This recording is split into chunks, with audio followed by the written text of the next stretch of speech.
Hello guys, Harihara Veeramallu ఈరోజే release అయింది movie. నేను మూవీ చూడలేదు, బట్ మీరు చూసి ఎలా ఉందో కామెంట్ చేయండి. ఈ మూవీ గురించి కొన్ని విషయాలు మాట్లాడుకుందాం. ఏదైనా ఒక సినిమా కొన్ని నెలల ఆలస్యమైనా సరే అవుట్డేటెడ్గా మిగిలిపోతుంది. ప్రజెంట్ జరుగుతున్న కాలం అది. అయినా కథనాల వర్తమాన పరిస్థితులకి అద్దం పడతాయో లేదో అనే సందేహాలు, భయాలు వ్యక్తం కావడం సహజం. అలాంటిది 5 ఏళ్లకు పైగా ఈ సినిమా సెట్స్పై ఉంది.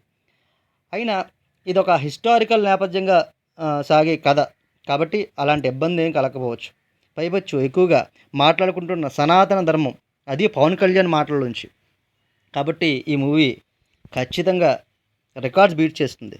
ఈ మూవీలో రాబిన్ హుడ్ తరహా కథానాయకుడు పాత్రలో అభిమానుల్లో పూనకాలు తెప్పించే ఎలివేషన్స్ తోటి ఉంటాయని చెప్పి టీజర్ ట్రైలర్ చూస్తేనే అర్థమైంది.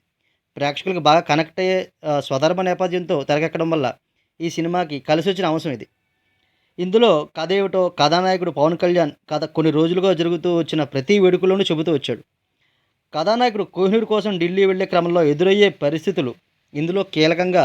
వీరమల్లు పాత్రని పవన్ కళ్యాణ్ యాక్ట్ చేసిన విధానం, తన వీరోచిత్వాన్ని, పోరాటాలు ఈ సినిమా ఫస్ట్ హాఫ్లో సినిమా హైలైట్గా నిలవచ్చు. ఇక సెకండ్ హాఫ్ ప్రీ క్లైమాక్స్ ఎలా ఉంటుందో చూడాలి.